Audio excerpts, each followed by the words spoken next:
So, I'm free. Finally free. I just finished the last invitation. I got all the invitations done. All the maps are done. And with that, we also got all the Atlas skill point things. So essentially, all the progression related stuff is done. I haven't really changed the build since the guide update video. Like, I absolutely did not change the build. Nothing changed.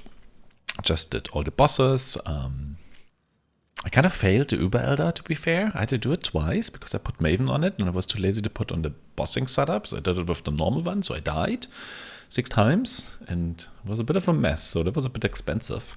Which also means, since progression is done and we're a bit low on currency right now, it kind of means I am going towards normal mapping, to be fair, and I think that's a really good opportunity because it's also asked quite a lot on how to make money on the build. I have no idea how you make like perfectly money, but I can tell you what I do typically. So this Atlas tree is really weird right now, and it's not what I recommend you doing. Because all this stuff up here is kind of cool because you get maps, and I wanted that for progression, right? The core of what I do is always expedition. So if you click these, right, all the expedition things are blinking up right now. I take all of them, except for this one, right, because the 20% life missing I don't really care about. And the expedition, the detonation chains being slower is kind of terrible, isn't it? I want them to be faster. I have no idea why these notes say slower instead of faster. That's like really weird. And here I take Tujen and I take Dannig. That's the only 2 guys I actually care about. And then I run maps. And in these maps, I do the expedition, normally focusing on getting the markers. I'm going to show you in a second on what I do. Basically, it's going to be a mini expedition guide on how I do it, not how the perfect thing is. So what I'm also doing is, right now, I'm not farming altars, which is a terrible idea. If you want more money, farm altars. So basically, in terms of Atlas things, what I do is I'm not specced into altars. I go ahead and I have also, let's put it here, I have like all different maps favored right now. So I get different ones and I actually go ahead and make these sets of 10 maps, roll all of them and kind of witness all of them then. So I can do like the Maven invitations, which is not worth it. They're better. The altars. If you want money, do the altars. So what I would recommend you to actually do is get all the expedition nodes like I have here, except for these ones because they're kind of bad. Get all the altar nodes, probably the blue one. Let's be honest, you don't want to deal with the red ones, especially not with a build that has issues with damage over time. Just don't do that, right? Get all the altar nodes here, get these, I guess, why not? Since you're running that anyway, and get these ones as well. So like this set here. And you basically set, right? You block all the other stuff you don't want to do. You have a lot of points left over, right? So you can spec into more things if you want to. Essences are kind of cool, I guess. Harvest is kind of cool. Like a combination of expedition and harvest. Do whatever you want. But the core thing that what actually makes me money is expedition and nothing else, basically. What I also do is put this thing on, right? So get more extra content. That's kind of fine. And what I would recommend you to do is spec into this node, right? And then on your Atlas favorite things, you favor one map. I like this one. I really like Mesa. So I would favor Mesa on every slot except for one slot. One slot you're gonna go to fight Cathedral in this case, or just a neighboring one. Why is that? Because you have all these nodes of here make an additional connected map, right? And if you have this allocated and you don't have a like how's it called? God damn it, connected map favored, then the map drop is gonna go poof, and you don't want that. And then you just run Mesa. And if you run out of Mesas, which you probably won't, you run the connected map, which one you chose.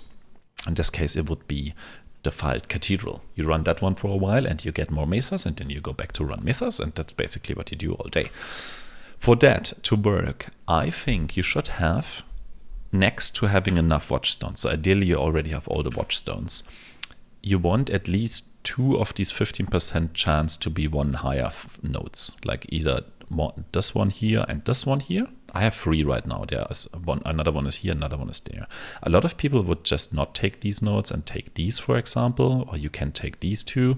I feel like if you have 2 of these little chains here that make stuff go higher, is enough to sustain. That's roughly what I feel like. Maybe 1 is enough if you have all watchstones, who knows. I take 2.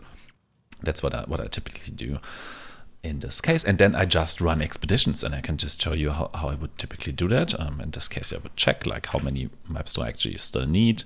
Maven right now needs 6 more maps. So I'm gonna go grab 6 maps here that are not yet witnessed by the Maven. That was 4, 5, and 6. It typically says that, but here there's like this, purple text here.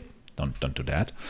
But in your case, it doesn't matter because it's all gonna be mesas. You mass roll them, and then you just go in and do that. So how do we do that? I hope we get an expedition here because I didn't force it. But overall, let's quickly search for the expedition. Oh, this is a terrible expedition map actually. But I want to show you how, oh god damn it. These sanctum things are really annoying. I'm gonna show you how to do the expedition, or how I do the expedition, what I favor. And then, I mean, there's no secret there. If you know how the expedition works, go do it. Or look up an actual expedition guide. I'm just gonna show you what I do. So, not an expedition expert, I would say. Oh, this is the worst map. Okay, we're gonna cut to the expedition, right? I'm gonna find the expedition. We are dying. Magic of video editing. Here it is. I did find the expedition, so typically when I arrive, I just like clean it up a bit, right? It's like a tiny one, but that's fine. So what you're looking for are these big skull marker guys. That's the ones you want to get, because the expedition in maps is supposed to drop your logbox and reroll currency for Dannig and Tujen. That's the one I actually care about. We got a Tujen. That's kind of fine. All these altar things, honestly, I pick any. I don't even read them typically. The only ones I would not pick is if it says immune to chaos damage. If you pick that one, it's really bad, right? Really bad, because your skills have a physical component and you can very slowly still recover it. If it says immune to physical, I don't care. I pick it. If you pick both, it becomes they are completely immune to your damage, and it becomes impossible to clear. So be a bit careful. If you want to check for this stuff here, right? Then, or if you are happy to read, pack size is really cool, because as I said, we care about the skull guys, right? Pack size is really cool. Quantity and rarity probably by monsters, like up here, is cool. Stuff like that. Anything that makes monsters either more monsters or make them drop more stuff, essentially. Not necessarily artifacts. That's okay. But you want to stack the stuff in order. And there's also one that says like more lockbox or something like that. That's pretty much the only ones I care about. If I see them, I kind of try to take them first and then kind of move on. So if you spec into that, you have like pretty big circles. So basically what I do is I try to cover as much area and as much of the big skulls as I can. In this case, I can put them really close because we have a bunch of them. And the expedition here is rather small, right? I have some more. Let's take this guy down there, and that's pretty much all I do, right? So I kind of focus up, or not focus up, I malevolence up, press the button, and then here's the explosion. I throw like one seismic, few exsanguinates, and then I kind of follow on the minimap the chain, and whenever the chain stops, that's where I throw 1 or 2 seismics in, and also throw a Arcanist brand probably, and you just kind of waddle along. That's pretty much all you do. There's a lot of them. If there's tons of monsters, I might press my focus button if I feel like they're not dying quick enough. And then, yeah, then you get a ton of loot. Let me loot this one thing here right now. And then we can go and do the other part, essentially, which is a logbook, right? You're going to find logbooks. You're not going to find like 2 logbooks every map. That's not how this works, but you can get pretty lucky, right? So over time, you will get logbooks. Let's kill these guys off. There's some more coinage. Perfect. And there's actually a logbook. So perfect. So we have a logbook right now. There's different ones. What do we do with the logbooks? Again, maps are for these coins, Tujen coins, or Dannig reroll guys, stuff. And for logbooks. The logbooks are not for loot, they are for artifacts, they are for these reroll, for this currency here, right? That's what you get in logbooks. And then you have a bunch of logbooks. So let's look for different ones. Here's a druid one, the sorcerer druid one, more druid ones. Getting unlucky here, okay, perfect. Okay, perfect, that has the other one. Druid, that is, how's she called? Gwenin, right? I absolutely don't care about Gwen. I will never run these logbooks. I typically sell them or just put them there. They're worth nothing, right? If you look for that one is probably worth, yeah, nothing. So I'm not even going to bother. So Order of the Chalice, that is rock. I'm also not running rock. Black Scythe, that is Tujen. That's the ones I really want to run. Knight of the Sun, that is Dannig. Dannig has actually the highest priority because from Dannig, he's worth more basically. I'm going to explain later what I do with Dannig, but I prioritize Dannig over Tujen actually, but Tujen is the one giving us money. So this one has like pretty much all of them. I would run Dannig here. This is a pure Tujen one. That's pretty cool. There's another Dannig on this one. This is another bad one, but you can kind of run it because of rock. Rock is kind of cool, but I don't really interact with him much, and that's pretty much it. So if you just take a Tujen one, take like a example one here. So I can show you what I would do actually in the real logbook. You probably want to roll the logbook. Actually, you don't want to roll the logbook. Why would you roll the logbook? That was earlier. I'm not even doing that because it doesn't. The only reason I'm there are artifacts, so you can do whatever. Here, what I really like is explosive range and size of your explosives. That's the only thing I really care about, to be fair. Maybe more boxes is also cool. Here there's like basically explosive range. Here as well, way more explosive range, so I kind of like that. As I said, I'm not a full expert on Goddamn Expedition, but good enough, good enough. So you phase into this. There are on the mini-map, it's a bit hard to see probably, especially on video format, but there's like different boxes and things. Do you see these ones? These kind of star type ones? That's the only ones I really care about. Next to these ones, they let you into underground areas that are really cool. And there's also boss ones. That's like a skull, like a big skull thing. That's bosses. So I open bosses, I open these extra areas here, and everything else I'm after is just these artifact ones, right? So I'm kind of waddling along and make like an imaginary path where I want to go. So I'm just gonna start here, pick this thing, and I know from this one here, right? That's the symbol. Just down from it, there's another one. So I want to get as close as I can into the direction I want to go. You need to be careful with these, right? If you accidentally pick, it's easy to accidentally pick one with chaos, and then your logbook is kind of bricked. So yeah. So we're moving along. If you pick up anything else on the way, there's a chaos one. Like if I do this, logbook is bricked. So we need to be really careful here. So in this case, you can even get the shrine. That's cool.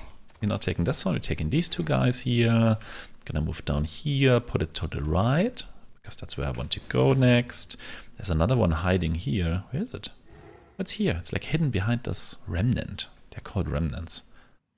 So I'm gonna put this here. We want to go to the right. It's the only thing I care about. We want to go down here. Oh, that's not... can't get all three of them either, right? God damn it. Okay. Let's take these two. Let's take this one into the correct direction. And then we have... How many I have left? 11. There are not actually that many there. So I can be a bit easier on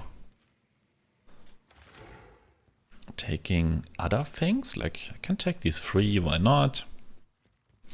And there was a currency one, so I'm also gonna move over here. This is like the entrance thing. So I'm gonna take this one. Can I take it with the node up there? I can. Like this one up here. I have that one now. We can take this one on the way. There's some currency here. And there's another one of the ones we want. And I think we covered every single one I want. So what you can do now is optimize, take other things, or you just plug everything down and don't care about it, right? That's what I actually do. I just like don't care. I get as many of these cool things I want, and that's it. So once you start this same thing, you just throw like one seismic every explosion. You can kind of see on the minimap, right, where it's gonna go explode next. Throw a seismic, throw an Arcanist brand, and then I throw some of our exsanguinates for actually mostly for regen. You can use your malevolence if you want, but I'm essentially just walking along, throwing seismics. Obviously, the more remnants you pick up, like this is a big room, so I'm gonna fill it with seismics, maybe even focus. The more remnants you pick up on the way, on accident or on purpose, the tankier mobs get in general. So maybe towards the end they're really tanky. They might even get somewhat dangerous. I finished the line first before I actually... Can I have this? Nice. Before I actually go into these extra path things. If you... Oh my god, what is happening? Was that one of these cool Arch Nemesis crazy dudes? I don't even know what's happening. Let's kill him. Whoa. He's really dangerous. What's happening? Can you die? He's not dying. Why is he not dying? You got like the spider with him. And doesn't drop anything. Okay, fine. So we're at the end, right? If you hit one of the bosses, some of the bosses, they are not an entrance, right? They just appear directly. And then you have to fight them and the chain is moving on. Which is okay. Yeah, right. So what I do then is I just walk back the way we came from. I hit these things. Sometimes there's monsters in there, sometimes there's not. And then I can open more of these boxes. Mainly in the hopes of them being artifact ones. I don't even care about the currency ones, but if they're there, why not click them? What is a sarcophagus? What is happening? I've never clicked one of these. Oh, it's just more monsters, isn't it? Does it give me any loot if I like finish this now? These underground areas are kind of cool. They have like different things in it. Okay, it just drops more stuff I don't want. Nice. That's perfect. So we came from this direction. We left some monsters alive here. So we should probably kill them now.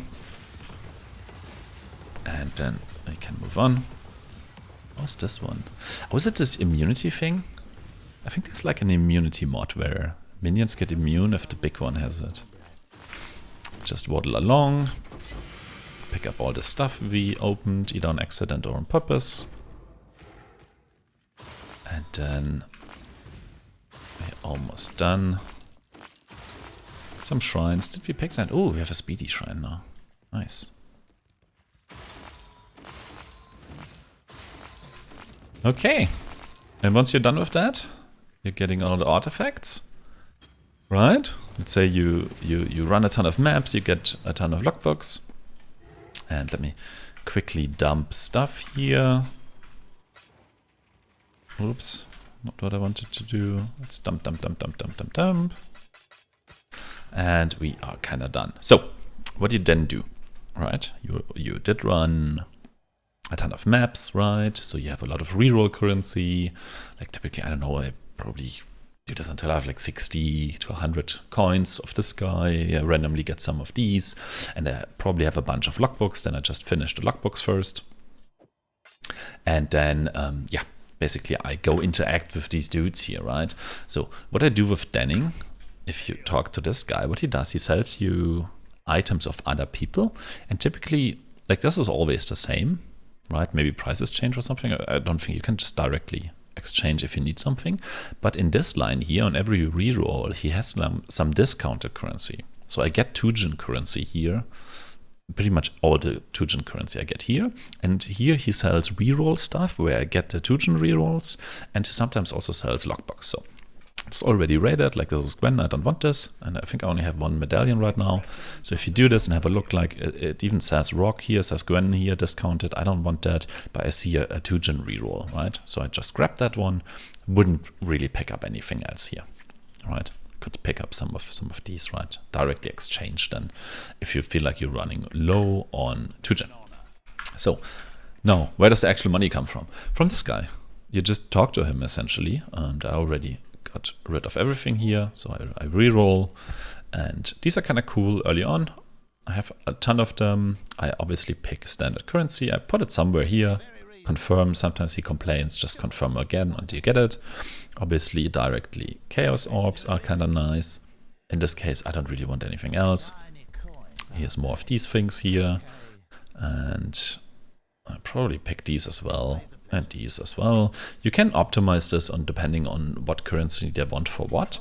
I just go for it typically. Like for example, in this case, he wants like a bunch for half an exalt of these grand things. I'm kind of okay because I don't want to trade for it. Could also just accept this trade. That also makes me money. It's probably better than talking to Tujen.